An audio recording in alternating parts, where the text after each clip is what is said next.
Elena Moreira avait 23 ans. Étudiante en 5e année de médecine, les cheveux attachés en queue de cheval étaient trempés par la pluie incessante. Elle traversait l'avenue Paulista en courant, une mallette pleine d'examens à rendre avant minuit à la main. La ville n'était qu'un flou de lumière jaune et de klaxons. Elle n'a pas vu la voiture. Le conducteur ne l'a pas vue. 127 secondes. C'est le temps qui s'est écoulé entre l'impact et le moment où quelqu'un s'est agenouillé près d'elle. Daniel Carvalho rentrait d'une garde de 18 heures, 42 ans, chirurgien général, marié, 2 enfants. Il vit le corps étendu au sol. Il vit le sang se mêler à l'eau de pluie. Il vit la foule qui regardait, immobile. Sans réfléchir, il jeta son sac à dos à terre, s'agenouilla dans la flaque rouge et pressa ses mains contre la plaie à la tête de la victime. 3 litres de sang.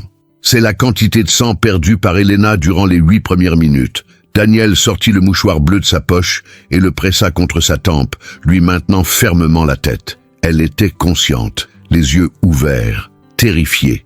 Elle tenta de parler, mais seul un son étouffé sortit de sa bouche. « Tu vas survivre », dit-il d'une voix ferme, comme s'il faisait une promesse à Dieu. « Je te le promets, reste avec moi, respire, respire ». La pluie battait les vitres des voitures alentour. Le bruit était assourdissant. Elena fixa son visage, un inconnu. Elle ignorait son nom, elle ignorait d'où il venait. Elle savait seulement qu'il était là, sa vie, entre ses mains. L'ambulance est arrivée 12 minutes plus tard. Daniel a confié Elena aux ambulanciers, leur a expliqué le traumatisme, l'hémorragie et le temps écoulé. Lorsqu'ils lui ont demandé son nom, il a simplement secoué la tête. Peu importe, prends soin d'elle. Et il a disparu sous la pluie. Elena fut emmenée à l'hôpital das Clínicas. Opération d'urgence. 6 heures sur la table d'opération. À son réveil, 3 jours plus tard, sa mère était à son chevet, en larmes. Elena demanda des nouvelles de l'homme. L'homme à l'écharpe bleue. L'homme qui lui avait tenu la tête et lui avait promis qu'elle survivrait. Personne ne savait qui il était. Puis tout a changé. Elena guérit. Elle reprit ses études. Elle obtint son diplôme de médecine. Elle fit son internat en neurochirurgie. Elle se spécialisa dans les traumatismes crâniens. Elle devint l'une des meilleures neurochirurgiennes de Sao Paulo. Et pendant toutes ces 15 années, elle conserva le mouchoir bleu, lavé, plié, dans une boîte en verre sur son bureau. Elle n'a jamais oublié son visage, mais elle ne l'a jamais retrouvé. Daniel continua sa vie. Il continua de sauver des vies.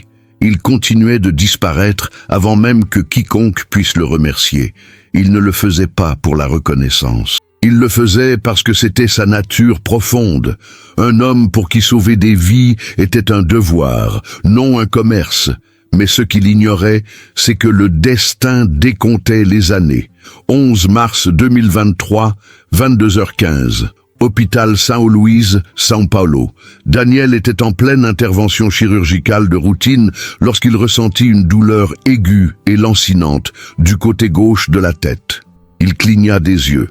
La pièce se mit à tourner. Sa main se mit à trembler. Le scalpel tomba au sol avec un bruit métallique. « Docteur Carvalho ?» La voix de l'infirmière semblait venir de très loin. Il tenta de répondre, mais sa bouche refusa d'obéir. Son corps s'effondra.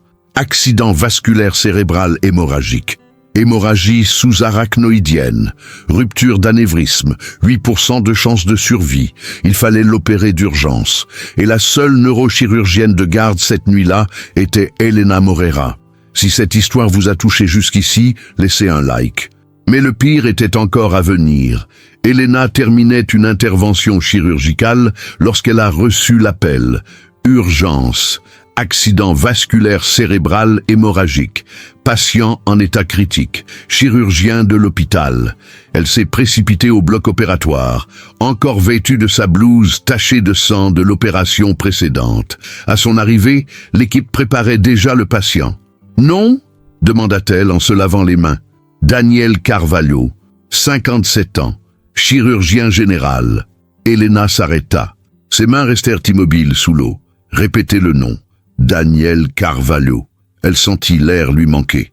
Impossible. Elle entra dans la pièce. Sous la lumière, elle aperçut son visage. Plus âgé, cheveux gris, des rides autour des yeux. Mais c'était bien lui, Elle en était absolument certaine. L'homme de la pluie, l'homme à l'écharpe bleue, l'homme qui lui avait promis qu'elle survivrait. Et maintenant, c'était à son tour de faire la même promesse.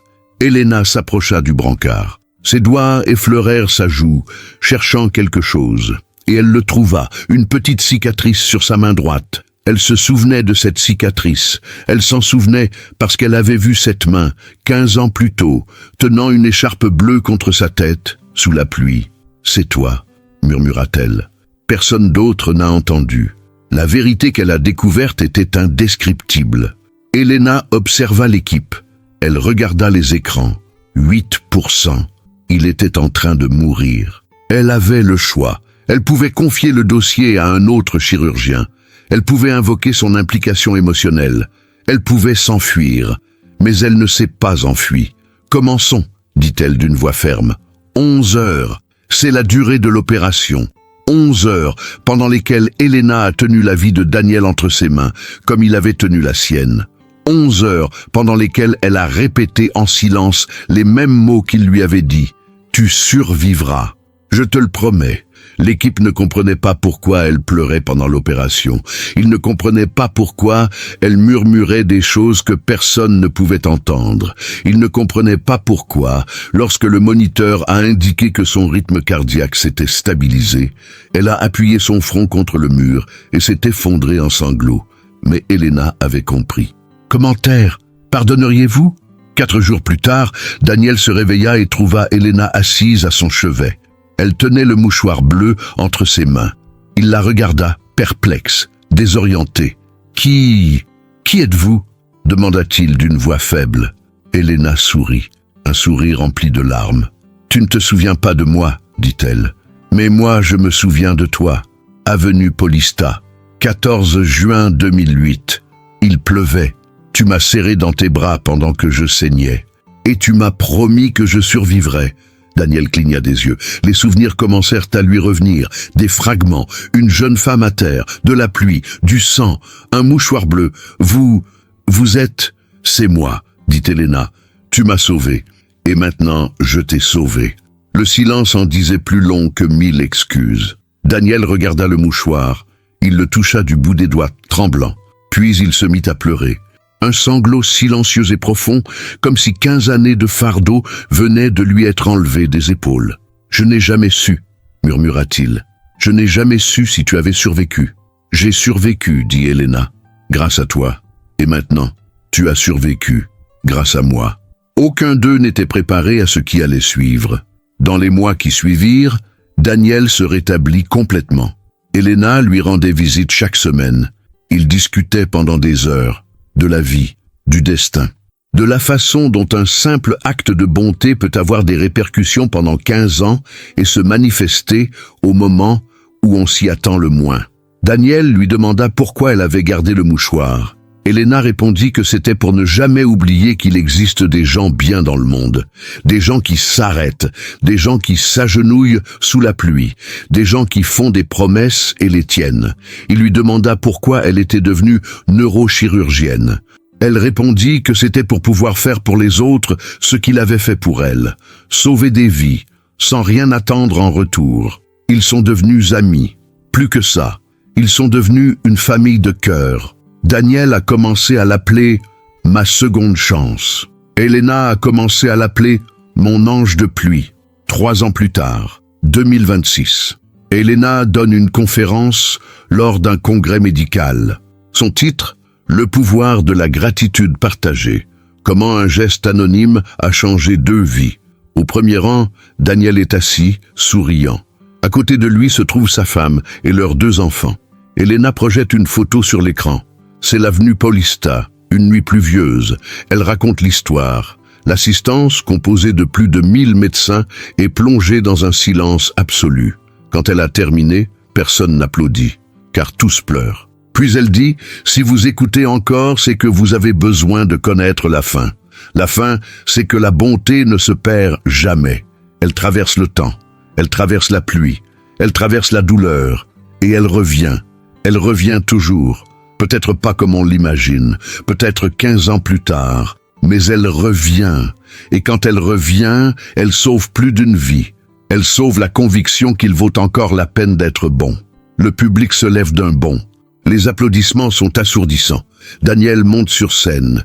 Elena en descend. Ils s'enlacent. Et le bruit de la pluie, ce leitmotiv qui les unit, ne résonne plus que dans leurs souvenirs. Un rappel silencieux que certaines promesses transcendent l'impossible. Et c'est là qu'elle a compris ce qu'est le véritable amour. Pas l'amour romantique, pas l'amour familial, mais l'amour humain. L'amour qui fait qu'un inconnu s'arrête sous la pluie. L'amour qui pousse un chirurgien à opérer pendant 11 heures sans abandonner. L'amour qui n'attend rien en retour, mais qui revient malgré tout. Daniel n'a plus jamais disparu après avoir sauvé quelqu'un. Elena n'a plus jamais gardé le mouchoir.